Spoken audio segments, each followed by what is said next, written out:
focus on the guidance of Marxism and use the latest outcomes of the adaptation of Marxism to Chinese realities to arm the party and educate the people, and keep studying and promoting the Xi Jinping thought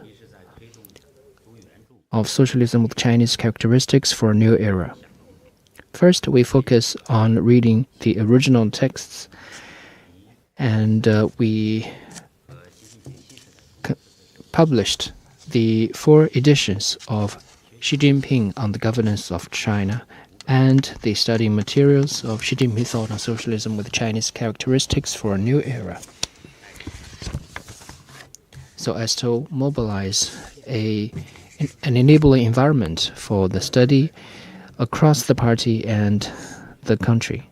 Second, we focused on innovation of publicity by producing major theoretical papers of socialism has not failed China, and China has not failed socialism, and TV documentaries including We Are Embarking on a Great Path and Sea Changes in China. We are making sure that the innovative theories of the party can be accessed by the overall population. Third, we are focusing on theoretical studies and publicity. By leveraging the role of Marxism studies, we are building key Marxism institutions in China and research institutions for Xi Jinping thought on socialism with Chinese characteristics for a new era, and has produced a series of influential research outcomes. Thanks to these efforts, people now have a better idea of why the CPC can, why Marxism works, and why socialism with Chinese characteristics prevails. And people have a stronger confidence and conviction in the great rejuvenation of the Chinese nation. Second, public opinion in China has become cleaner and more positive.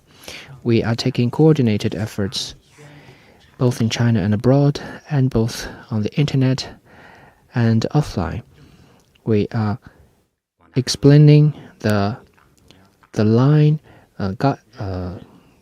guidelines and policy of the party in the new era. People have a stronger recognition of the overall policies of the CPC Central Committee and have stronger confidence and trust in the CPC Central Committee.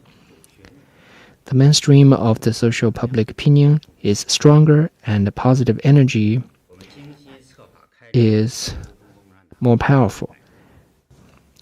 We have organized celebrations for the 100th anniversary of the CPC, 70th anniversary of the People's Republic of China, 40th anniversary of the reform and opening up, completion of a moderately prosperous society in all respects, and the Beijing Winter Olympics and Paralympics to firm up the cohesion and hard work of the Chinese people. We promote public and legislative support for the socialist core values, conduct outreach programs, build new era cultural practice centers, set role models to incentivize more people in the country. We promote integrated development of media. Media outlets of various forms have transformed their content production. Major central media have completed their transformation. County-level intermedia centers have been established in 2,585 townships.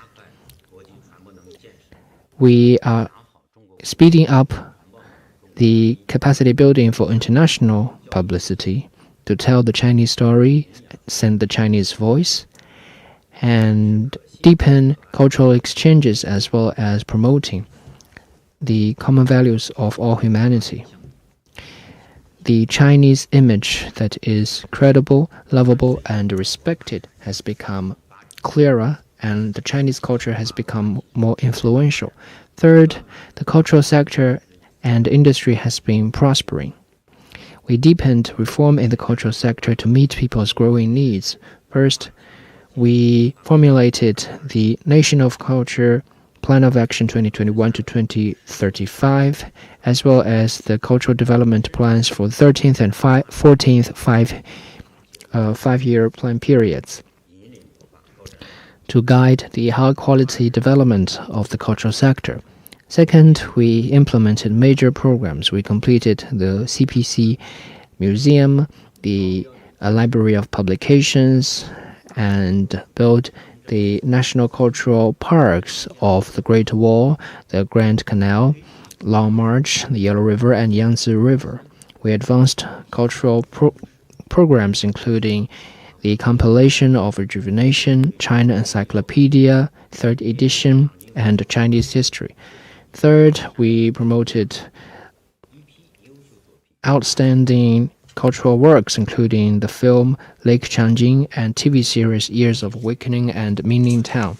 China has become the world's #1 country in terms of production of books, TV series, and animation, as well as the #1 country in the world in terms of the film market, in terms of screens number and box revenue. Fourth, we focus on innovation. We implemented the program of carrying forward the fine Chinese traditional culture, conduct the source tracing programs of the Chinese civilization and archaeology China and other major programs. New progress has been made in the utilization of cultural relics and intangible cultural heritage protection. Fourth, we are advancing governance in the publicity area. We stay committed to party leadership in this sector, and the party is exercising greater comprehensive leadership in publicity and cultural work. First, we focus on improving the institutions and build the major framework of the reform of cultural sector. We have completed the tasks of reform of publicity institutions. Second, we rolled out intra-party regulations, including the CPC regulation on publicity work, amended and formulated laws including public cultural service protection law, film industry promotion law, and copyright law. We are having a better developed cultural legal system. Third, we focus on professionalism development. We conducted field research and production campaigns, implemented plans to discover cultural experts, and has been focusing on building a team with political awareness, professionalism, creativity, and competence. So these are my opening remarks. Thank you. The floor is now open for questions. Please identify yourselves before asking a question.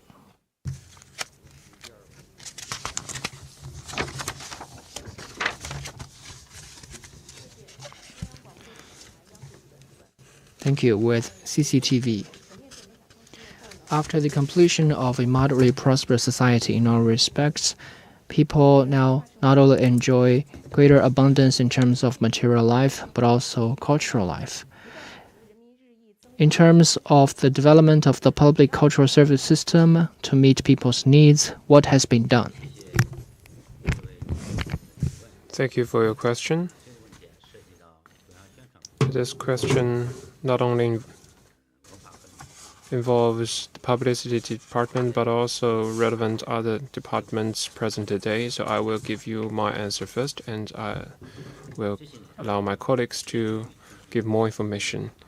In recent years, we have been continuously promoting greater standards and equal access to public cultural services, including improving the coverage of infrastructure for public cultural services so that our people will have more convenient and more diversified public cultural services.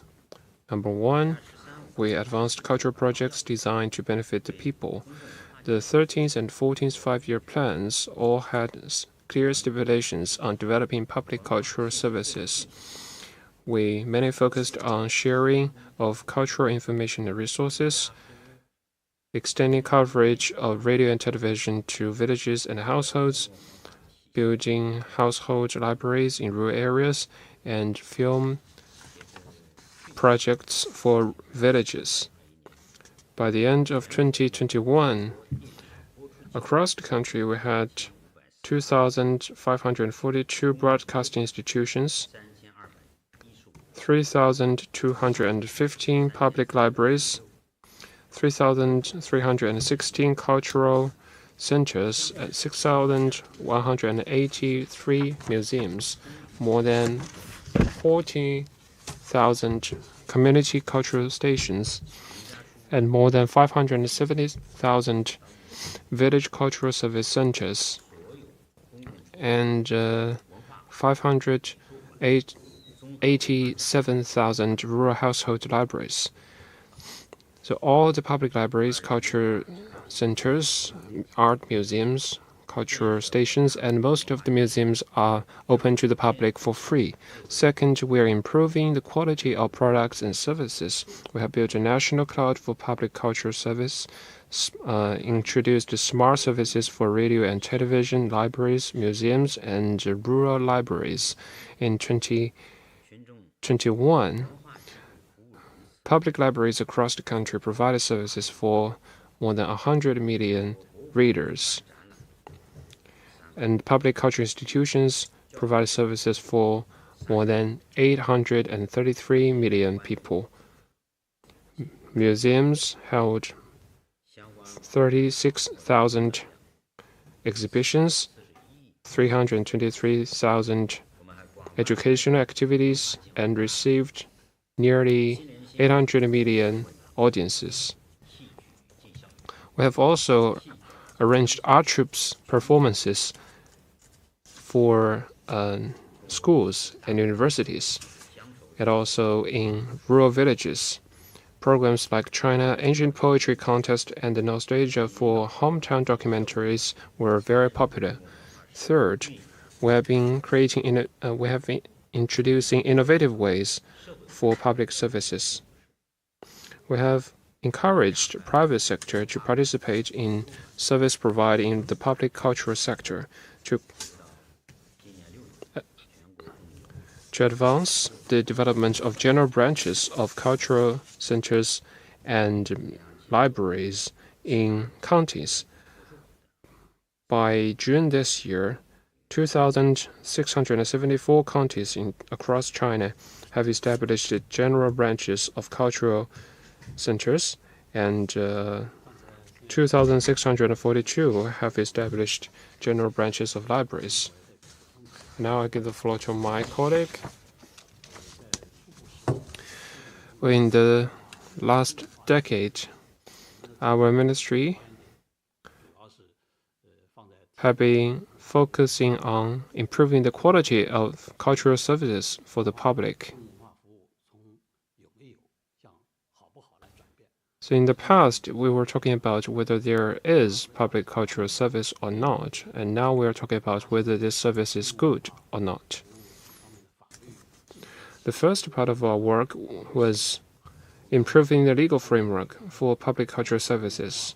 In the past decade, we have introduced the law on guaranteeing public cultural services, the law on public libraries, and the regulations on museums. We have introduced guidelines and standards for public cultural services and guided localities to introduce their own standards and services catalogs. This has established a clear legal framework for public cultural services in China. The second, we have comprehensively deepened reform to extend the coverage of public cultural services, and improve its dynamism. Like mentioned by Deputy Director Sun, we have advanced the reform of general branches for county-level cultural centers and libraries. Now, across the country, more than 92% of the counties have established general branches of those centers and libraries. 10 years ago, many relied on more than 6,000 libraries and cultural centers, and now the general branches have increased this number to more than 57,000. The third, we have extended the coverage of cultural events for the ordinary people. In the past decade, we have raised the number of public culture groups to more than 450,000. And many popular events like singing contests, square dance performances, and village galas have been conducted in great number. This year, during the Spring Festival, a total number of 118 million people attended village gala events online and offline. Fourth, we have been using digital technology to carry out public culture projects. In the past decades, with support of central fiscal budget, we have provided a total of 3,844 terabytes of digital resources for readers, including a lot of e-books and video resources that is equivalent to 10 more provincial level libraries. So I will also give you more information. In the past 10 years, we have also achieved historical progress in radio and television service. First, we have extended coverage from all villages to all households. In recent years, we have pushed forward the digital transformation of cable and wireless services and promoted satellite broadcast in remote and rural areas to ensure all households are covered. By the end of 2021, we have covered 99.48% of the population with radio service and 99.66% of the population with television service. The second, we have enabled more convenient access to more quality services for our people. Through a series of projects, we have ensured that every person in China has access to radio and TV service, and now we are using mobile terminals and other relevant programs to ensure people can conveniently access such service. Third, we have accelerated the diversification of services provided with the support and publicity programs carried out by local governments. Our services have played a positive role in disaster prevention and mitigation. For example, during the pandemic, many emergency broadcasting in rural villages have helped people learn more about knowledges and things they need to know in controlling COVID-19. And our online lessons programs have helped schools keep operating during the pandemic. And also our streaming services have helped people market their products. Next question. People's Daily. At the 18th Party Congress, the concept of socialist core values were raised after 10 years. Now these values have been more deeply rooted in people's hearts. Could you share with them more about the practices in promoting the publicity of these values? Thank you for the question. Well, I already touched upon this question just now. Let me also add a few points here.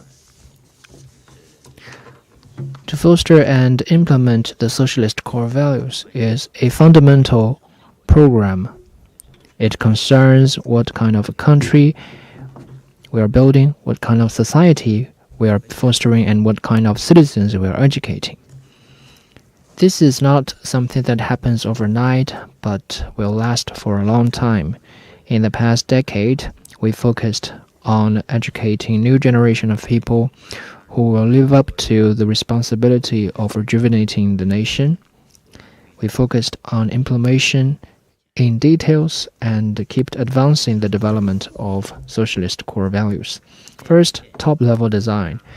We established and improved the system of party and national awards. We held major celebrations including the 100th anniversary of the founding of the Communist Party of China. This greatly incentivized the passion of the people for the party, the country, and socialism. We implemented the civil moral promotion guideline in the new era and the patriotism education guideline in the new era and the opinion on improving ideological and political work in the new era.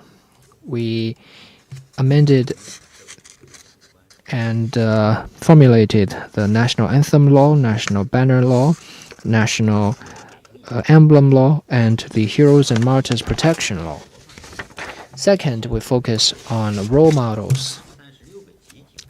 We recognized 136 units and individuals as role model of the times, 299 people as moral role models, 300 people as the most beautiful endeavors, 736 most beautiful figures, and 11,585 Chinese Good Samaritans. We have also organized major public outreach programs titled Following the Party Forever and I'm Part of the National Rejuvenation. We also conducted the series of lectures on the core values and produced advertisements, films, and short videos under this theme to conduct day-to-day publicity. Third, we focused on implementation and practice. We deepen public outreach programs on cultural advancement. We recognized 256 cities of excellence, 4,625 townships of excellence, 7,444 units of excellence, 799 households of excellence, and 1,135 schools of excellence in terms of cultural development. We are also building new era cultural practice centers and conduct public benefit programs including poverty alleviation, education, philanthropy. We advance the institutionalization of voluntary work. We conduct overhauling in the moral sector, transform outdated customs, promote the limitation of food waste, and as a result, there has been a significant improvement in this sector. Thank you. Next question.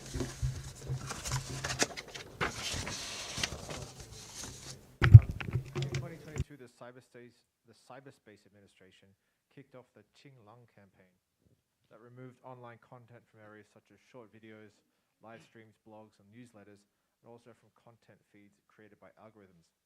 Could you give us more detail about what the results of the campaign were?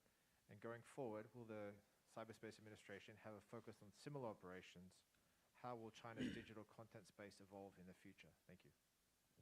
请翻译一下。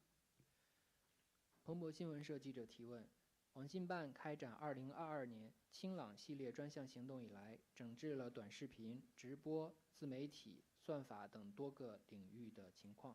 总体来看，这些治理取得的最大成就是什么？下一步的工作重点是什么？未来中国网络数字内容发展的方向是什么？好，谢谢。这个问题我们请网信 Well, thank you for the question. Let me ask Minister Sheng Ronghua to take this question. Well, thank you for your question. Over the years, the Central Administration of Cyberspace has been earnestly implementing General Secretary Xi Jinping's instructions and the CPC Strict Committee's decisions on internet development. We put the people first and focus on the issues that people care most about and that people feel most strongly about. We conduct the Qinglang operation, which focused on taking a holistic approach and the accountability of internet platforms. It can be said that solid progress has been made, which can be summarized in 3 areas: a better internet ecosystem, stronger accountability, and more detailed institutions. On a better ecosystem, in the years throughout our campaign, we have been focusing on pornographic, fake, absurd, tacky, and gambling contents.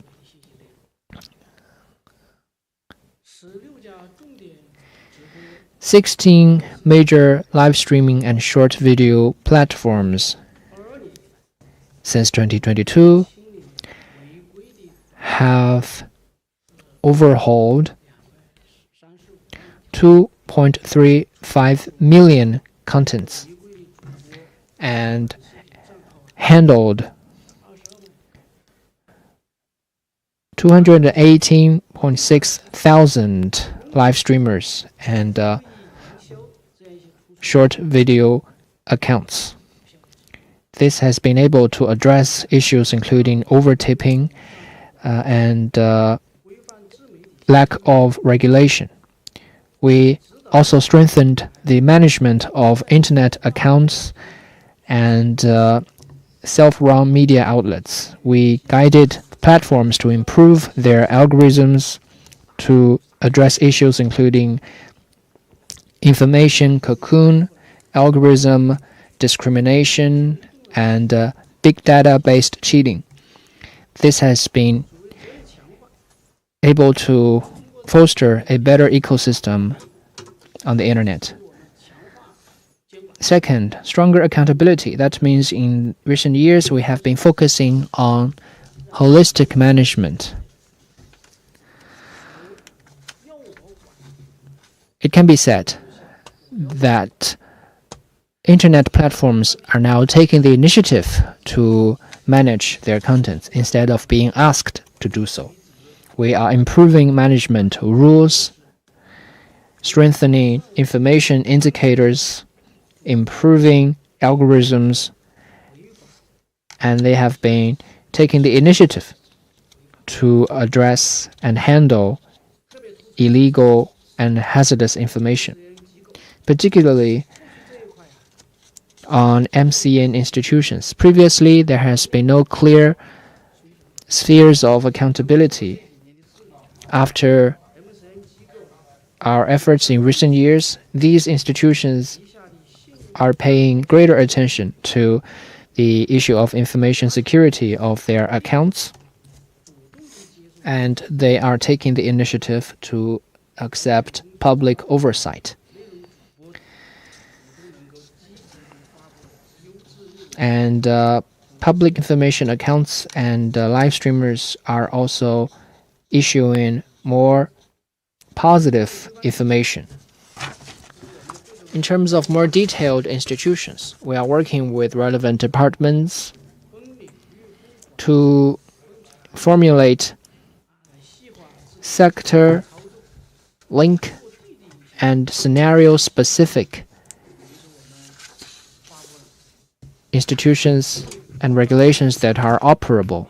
For example, we issued the regulation on further standardizing internet-based live streaming programs and promoting the sound development of the industry.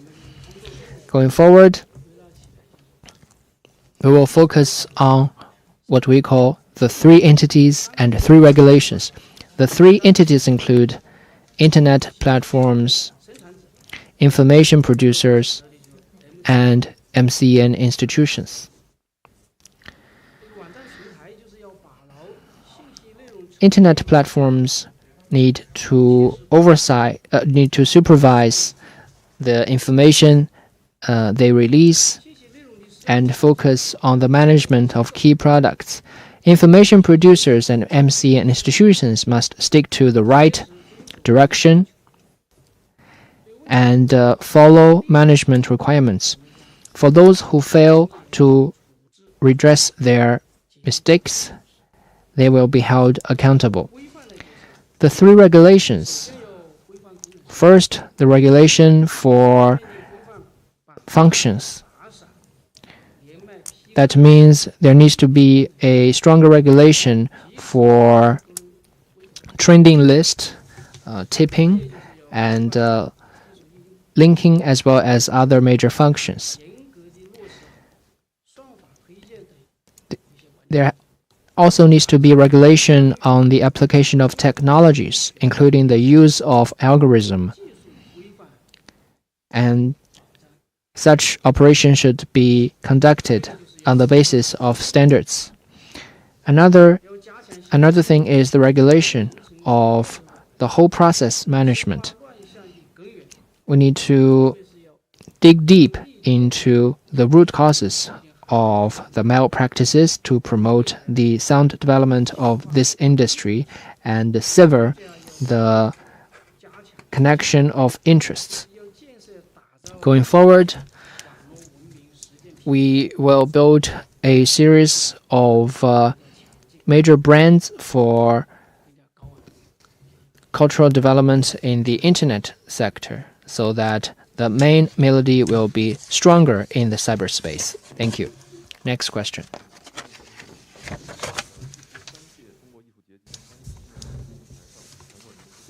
The 13th Chinese Art Festival will be opened soon.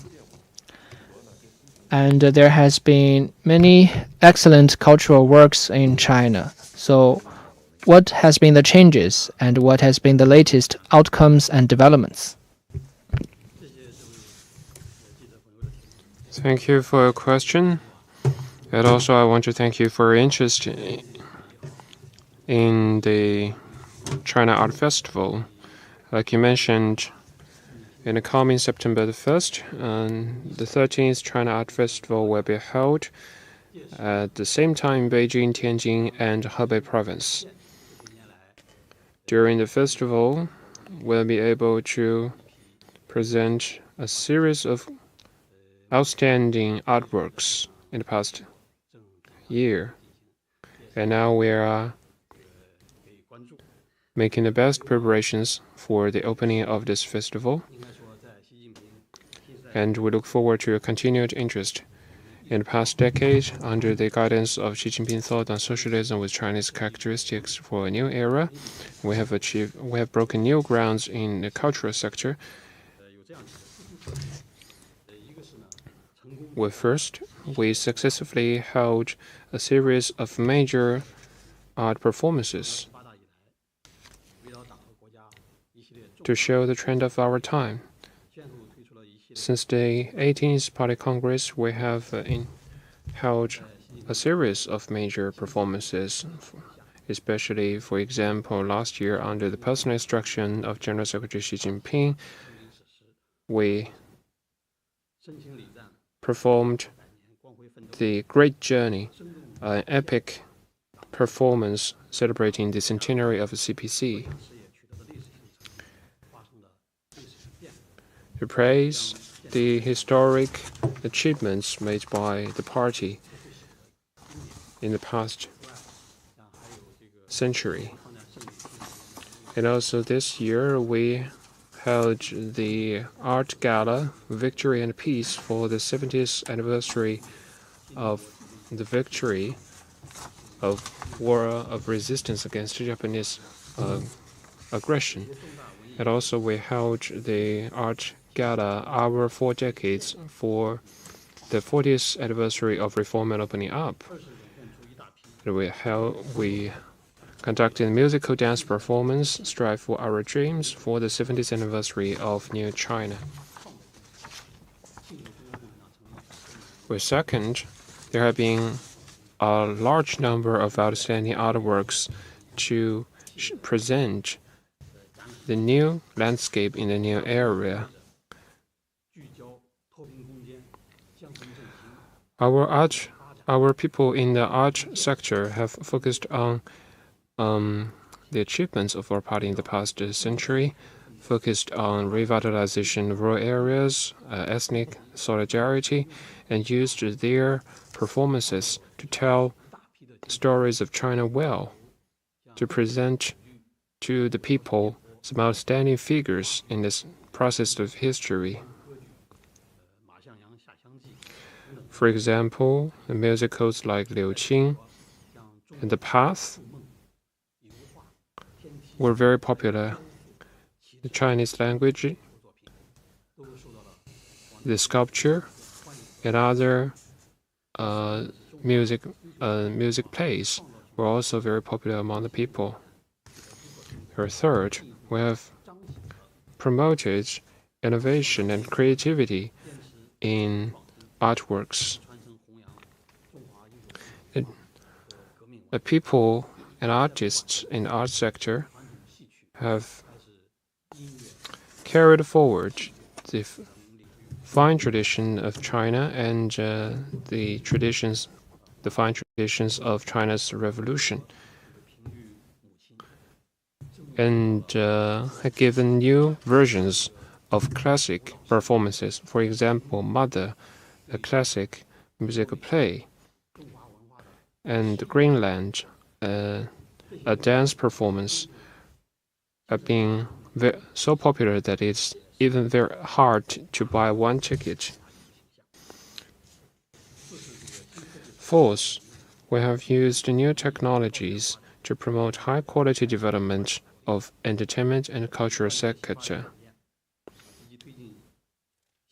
Following the new development philosophy, we have promoted both online and offline performances so that people across the country will be able to see those good performances through digital resources. And this service is especially popular among the young people. I think it is fair to say that new technologies have enabled our art circles to use more ways to express their art thoughts. At the same time, some unhealthy practices and malpractice in the art sector have been redressed. So now the atmosphere in the art circle is more positive.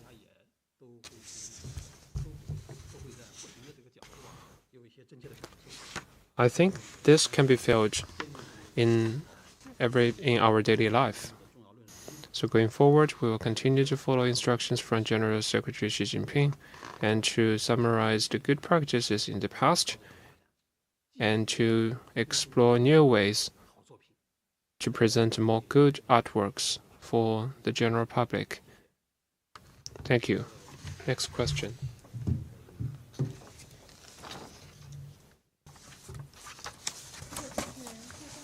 Thank you, Zhejiang Daily.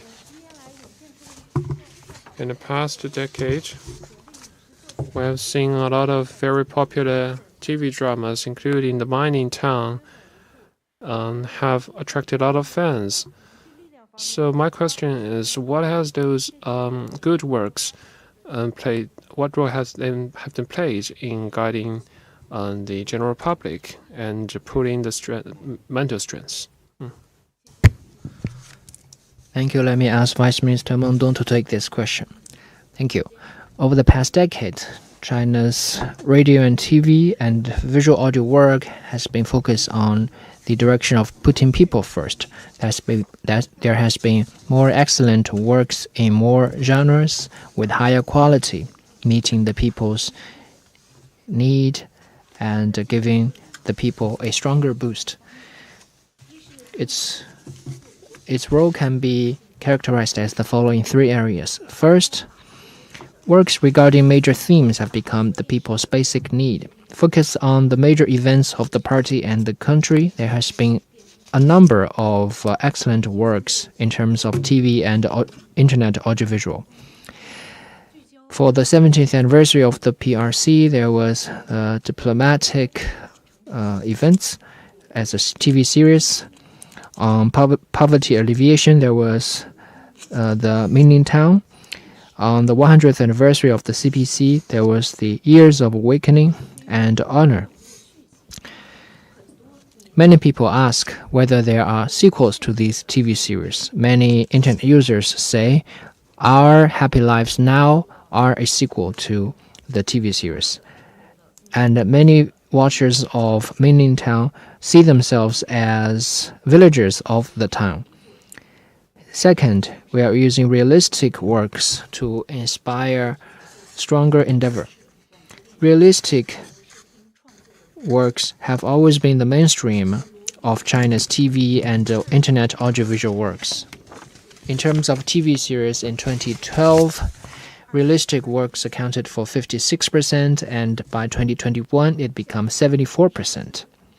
Excellent works including A Common World and Love of the Parents have been re-aired.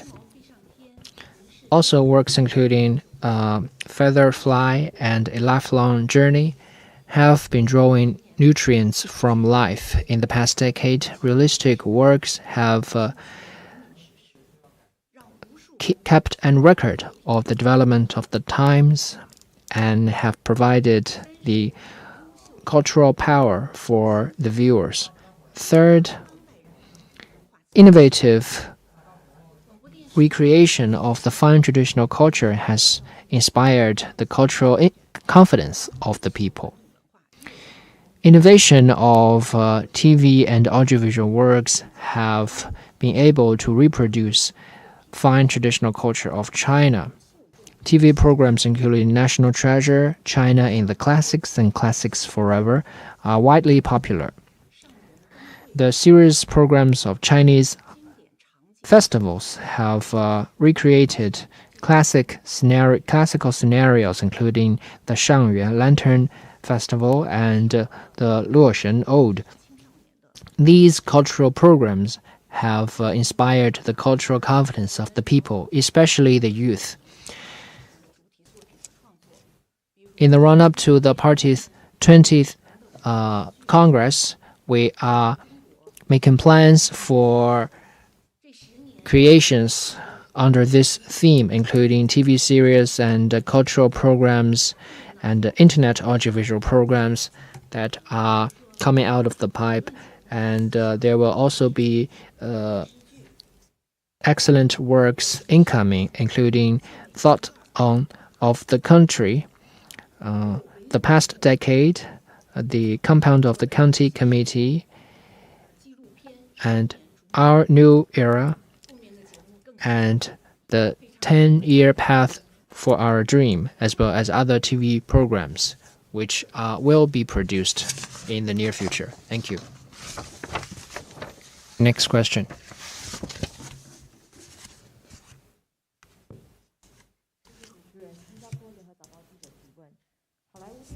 With 联合早报, Hollywood movies have a huge market in China, but in recent years, although many Hollywood movies were well received overseas, they cannot enter China. People think the Chinese government has a stronger censorship over foreign films. What is your comment? And will the tension between China and the U.S. affect the entry of Hollywood movies to China? Thank you for your question. The film is indeed a very good topic to talk about.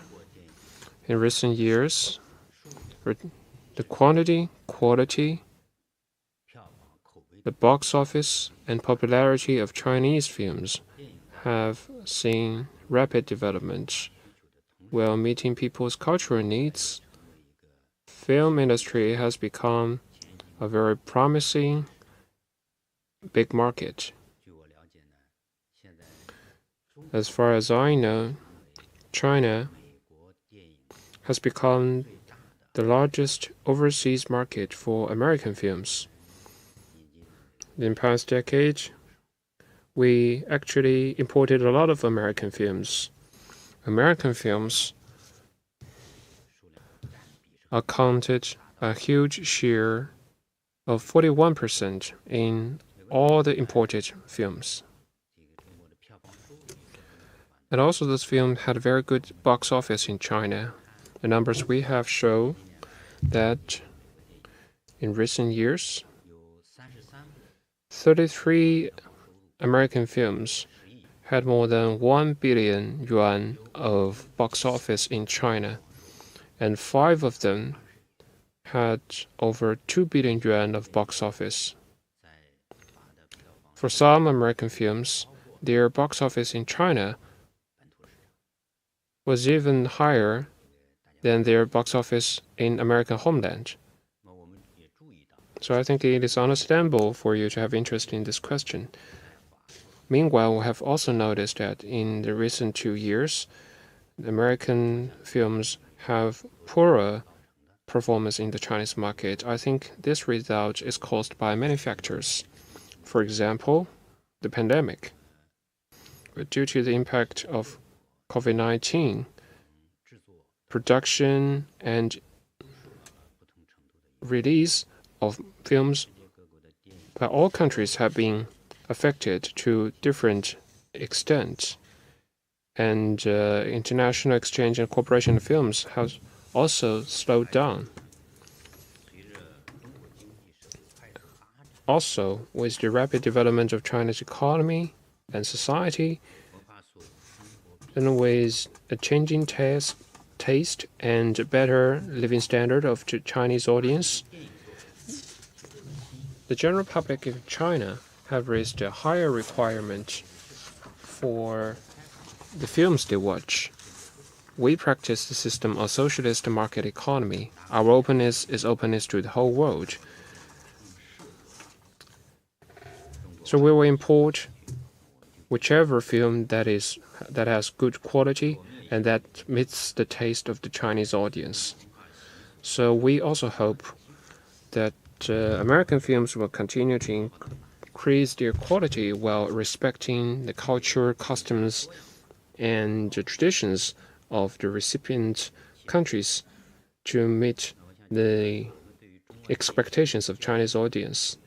And then in conclusion, I want to stress that our position and attitude toward exchange and cooperation on films with the rest of the world is consistent and clear. We're committed to cultural diversity, to openness and inclusiveness, and we will continue to actively import good movies that reflect the fruits of civilizations around the world. Next question.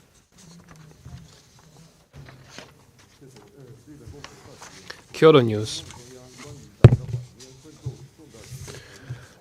The resolution adopted at the 6th plenum of the 19th CPC Central Committee mentioned that they will promote integrated development of media to raise the influence and credibility of public opinion guidance. And the CPC Central Committee has stressed that Internet is a very crucial test for long-term governance. So why was this conclusion reached, and what is the core of the issue?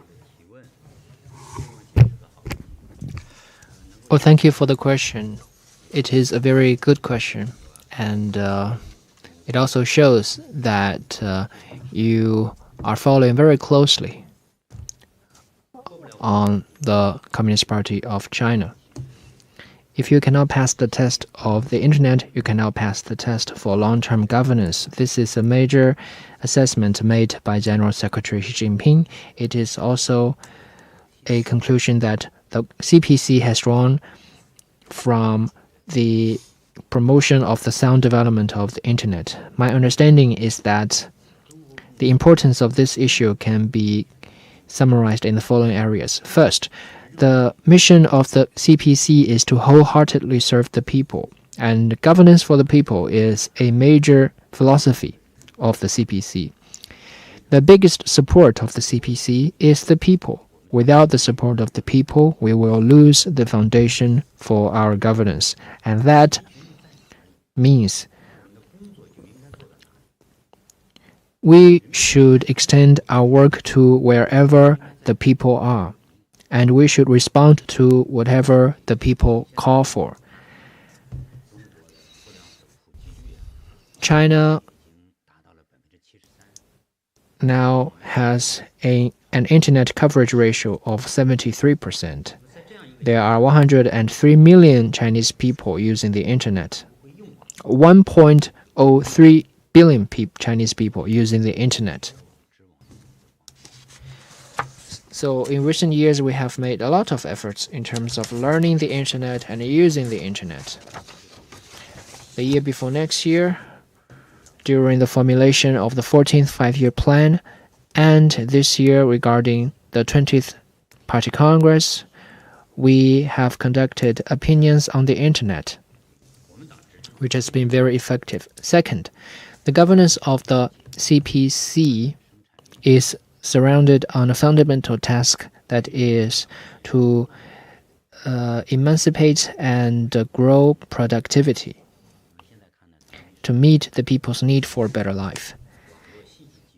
We live in a world where internet and information technology are developing rapidly, and new technologies and business forms are emerging. Digitalization and the internet have become the new situation that we are facing. If we cannot grasp the opportunities in this situation, then in the new round of technological transformation and industrial revolution, we will lag behind. Only by seizing this opportunity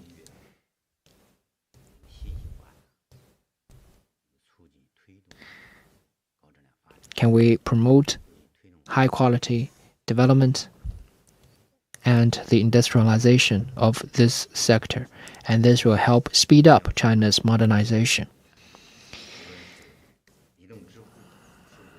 In China today, whether in terms of mobile payment, digital renminbi, or manufacturing and delivery services, they are all enabled by the internet.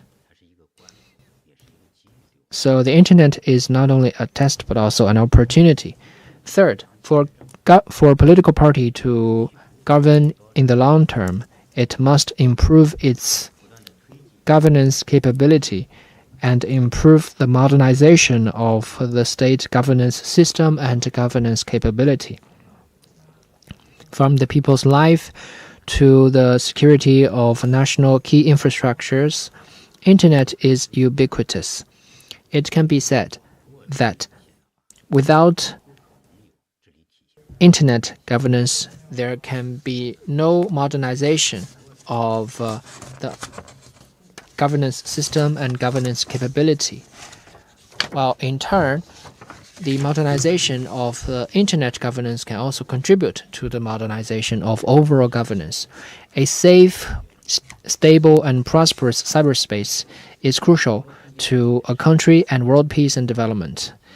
The cyberspace is also the shared homeland of billions of users, and this requires us to take a responsible attitude to strengthen cyberspace management in accordance with the law, to provide a clean cyberspace for the internet users, particularly the young people.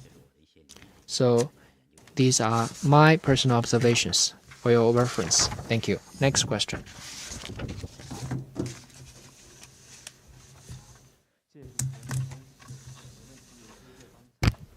With Phoenix TV, my question is also related to the young people regarding the use of internet. On the 18th of July, the Cyberspace Administration Affairs Commission launched an overhauling for the internet environment regarding minors.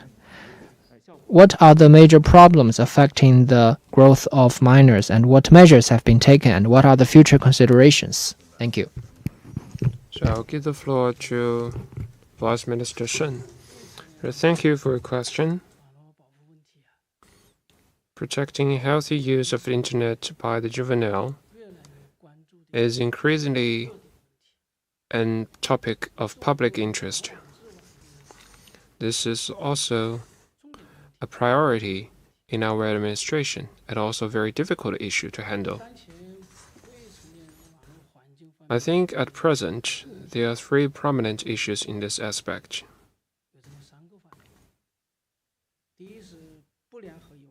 Number one is unhealthy information. For example, vulgar, obscene, and money-worshipping content that affect the mental health of juveniles. And also practices like cyberbullying and doxing that seriously infringe on the lawful rights and interests of juveniles.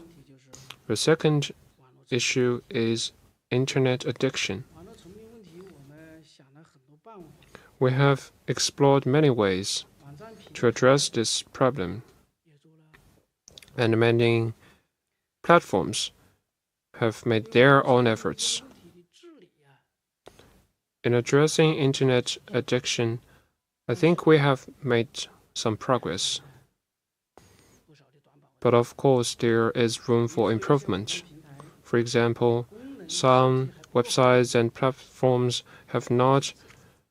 do not have sufficient guardrails. So this issue has been contained to some extent, but is not fully resolved. The third problem is inducing incitement and execution of crimes online. For example, some people are using the internet to instigate juveniles to conduct violent crimes, fraud, or even suicide. Where some people have conducted obscene behavior targeting juveniles and of very serious nature. Our administration attaches great importance to protecting the healthy use of internet by juveniles. So we have mainly focused on the following aspects. The first is using special operations to clear malpractices across the board. Through the Qinglang operation, each year we will focus on problems and issues that have attracted huge public attention to address. So for each year, there is one priority program, and juvenile protection has been a priority across the whole process. So we launched the operation last month on the 18th. So we have maintained a high-pressure posture against all the malpractices I have just mentioned. To clear the hazardous and unhealthy information for juvenile. Second, we are strengthening the mechanisms to prevent addiction by juvenile. We have guided major websites and platforms to introduce juvenile model to restrict the length of use and interaction functions so as to effectively prevent internet addiction. The third practice is introducing online complaint filing channels to protect the rights and interests of relevant users. We have instructed major commercial platforms to introduce special complaint channels for juveniles to protect their interests online. The fourth, we are working with other agencies of the government to track the source of those malpractices and crimes, to hold those perpetrators accountable. Together with the Public Security Department, we have taken immediate and timely responses to cut the transmission chain of unhealthy information. So going forward, we'll continue to strengthen two areas of work. First is improve our protection for the use of internet by juvenile. The second is to improve the efficiency of our work. So one is capability building. The second is efficiency strengthening. I can summarize our future measures into 4 aspects. One is establishing legal safeguards. That means to improve the legal framework. Now we are accelerating the introduction of regulations on protection of internet use by juveniles so as to update the auxiliary system for the juvenile protection law. The second is holding offenders accountable. By that we mean strengthening daily oversight and supervision, especially on websites and platforms that juveniles frequently use, and other products that are popular among the juveniles.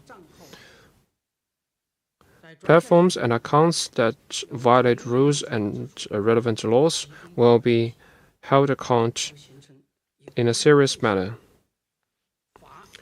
So through those penalties, we aim to create an effective deterrence. And in handling penalties, we will hand crippling penalties to those who violate rules. The third aspect is ensuring effective administration. That is to move our protection to the beginning of the whole cycle, to prevent risks. We will strive to detect inclination and risks that might threaten the health of juveniles. We will focus on the source of those problems to cut the chain of interests and profit behind those malpractices, to address the root cause.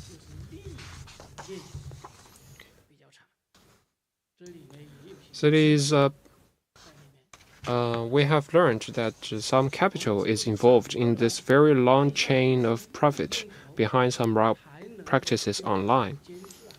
So in order to address both the symptom and the root cause, we need to cut this chain of profit. And fourth aspect is improving regulatory tools. For example, we will strive to improve the efficiency of the juvenile model of many platforms and apps, and to improve recommendations by algorithms and prevent algorithms from promoting unhealthy information to juveniles, so that the parents and juvenile can be assured when they use internet. Thank you. Next question.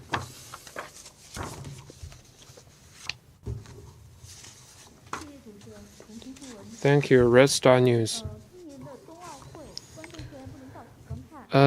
During this year's Beijing Winter Olympics, the audience was not able to reach the stadiums, but they could see the games online through the screen. So we have learned that the China Radio Television has launched its 5G service since June. So could you share with us more about the new experience that could be brought by technological development, and what new things we can expect in the future? Well, thank you for your question and for your interest in the development of internet TV technologies. Well, just as you mentioned, during this year's Beijing Winter Olympics, I have been able to enjoy the new technologies of audiovisual programs. We can use our 5G mobile phones to enjoy the games in 360 degrees. And we are watching the Winter Olympics with 8K high resolution TV. And we have been able to see the facial expressions of the athletes, the slow motion, and the flying flakes. And the use of cloud computing has enabled the global TV broadcasting in the context of the pandemic, and particularly in the opening and closing ceremonies of the Winter Olympics. The 16K high-resolution video was first used in the LED screen, and thousands of actual actors have been able to merge into the video. And behind these new audiovisual experience, it has been the application and the practice of the technological innovation in China's radio and TV sector. It can be characterized as high resolution, multi-dimension spread, and smart services. So in the past decade, the radio and TV has been conducted in high-resolution forms. So far, we have opened 1,045 high-resolution TV channels and 10 super high-resolution channels. Beijing Olympics and the other programs are being displayed to the viewers with high resolution, and there are also new types of virtual reality and other forms of TV to meet people's need. In the past decade, the spread of radio and television has been conducted in a multi-dimensional way. We have been coordinating multiple means, including cable, wireless, satellite, internet, and 5G technologies, so that people can be able to watch TV at home, but also in cars, trains, liners, and other mobile scenarios. In the past decade, radio and TV service has been smarter.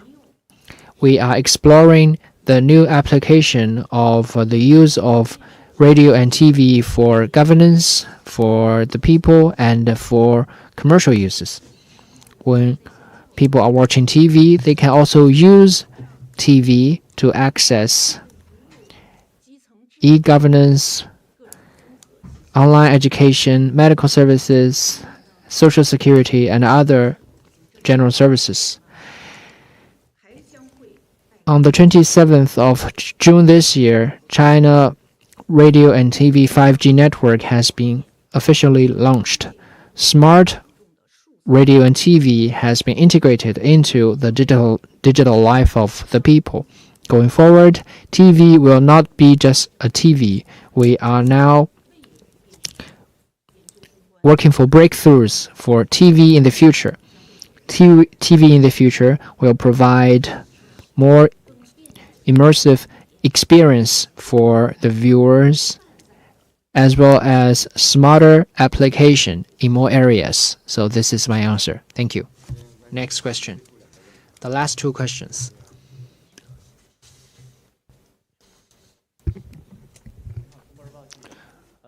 With China Daily, my question is about tourism. With the rising living standard, tourism has become a basic need of more people. Due to COVID-19, there have been some limitations, but still people have a strong need for tourism. So my question is, could you elaborate on the development of China's tourism, and what is the role of tourism in economic and social development? Thank you. Thank you. I will give the floor to Vice Minister Lu, since it concerns tourism. Thank you for your question. I think it is fair to say that in the past decade, with greater development of our economy and rising living standards of our people and rapid development of the tourism sector, we have been provided better services in tourism for our tourists. I think that has become an important indicator of the livelihood of our people. And good tourism is an important aspect of building a moderately prosperous society in all respects. And tourism sector has become more important in our overall economy. So first of all, its scale has expanded.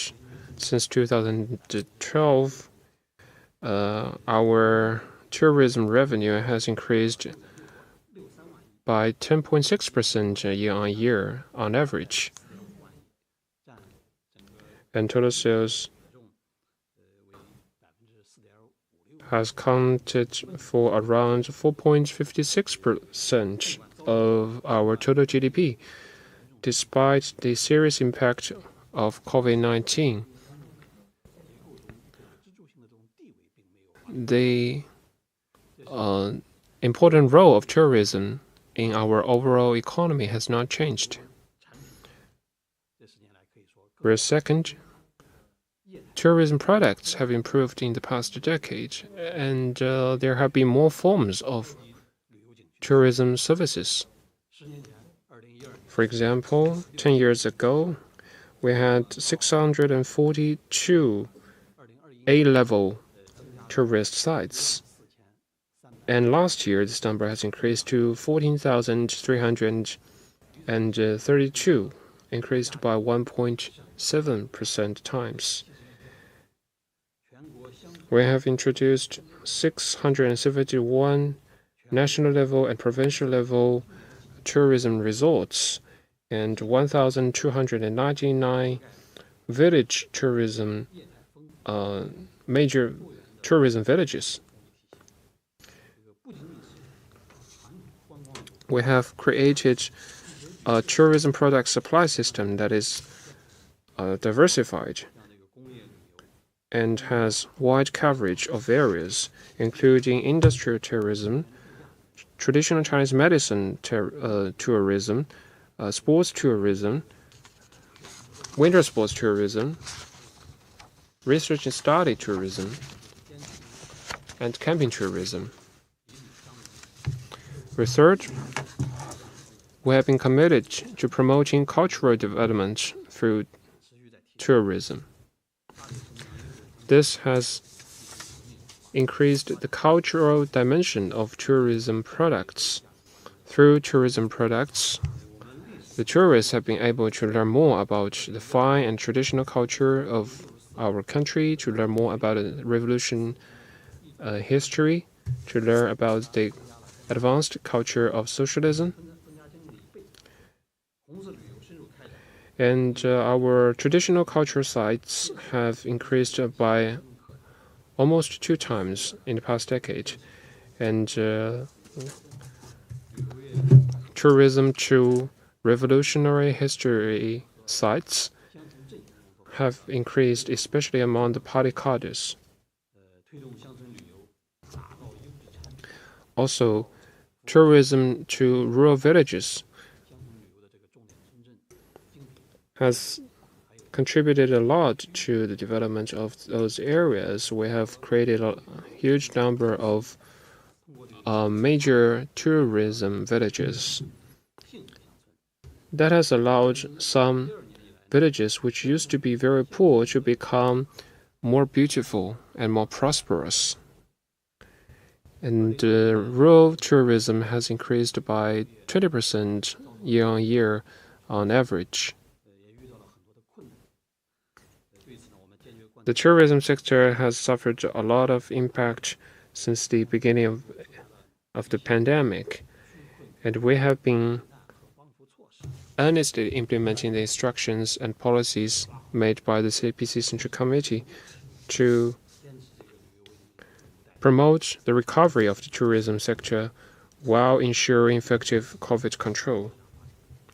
So going forward, we will continue to promote high-quality development of tourism to meet the needs of people for a better life and contribute more to economic and social development. Thank you. Asked question. Xinhua News Agency, in 2016, at a symposium on philosophical and social science work, General Secretary Xi Jinping said that we need to strengthen Chinese features in discipline system, academic system, and discourse system. So what work has been done in the past years on building those three systems? Thank you for your question. Building the three systems is indeed very important for developing a philosophical and social science system with Chinese characteristics. Since the 18th Party Congress, this has been an important item on the agenda of the CPC Central Committee with Comrade Xi Jinping at its core. The CPC Central Committee has established a national leading group on philosophical and social sciences and introduced the opinion on accelerating the building of philosophical and social sciences with Chinese characteristics. And other important documents, we have been committed to promoting outstanding works in this regard and cultivating talents. On building the discipline system, we have continued to strengthen the building of Marxism as a first-grade discipline, and Marxism is more the role of Marxism as a guiding discipline in philosophical and social sciences is more consolidated. We have improved the catalog of disciplines and specialties and established a system including 8 major disciplines and 28 first-grade disciplines. Through years of efforts, our basic disciplines and major disciplines have become stronger, and our laboratories in art disciplines and other innovative platforms have made breakthroughs, as some endangered and unpopular disciplines have received stronger support. On academic system building, we have advanced the theoretical elaboration, academic expression, and systemic building of Xi Jinping's thought on socialism with Chinese characteristics for a new era. We have deepened the implementation of the innovation project for philosophical and social sciences, the project for carrying forward Chinese culture, and the project for National Social Science Foundation. From 2012 to this year, the National Social Science Foundation has increased from 1.2 billion to 2.8 billion, sponsoring a large number of high-value and very influential research programs. We have also advanced the building of a new type of think tank system with Chinese characteristics, and now we have preliminary established a system with 29 high-end think tanks and 16 candidate institutions. And in discourse system building, we have continued to promote the theoretical development of political discourse to make academic discourse more understandable for the general public and to allow more people in the world know the Chinese discourse. We have promoted a lot of hallmark concepts with Chinese characteristics and international influence. This has helped us increase the international influence of Chinese academics and Chinese discourse. So that concludes my answer to you. Thank you very much. Thank you very much. That concludes our press conference today.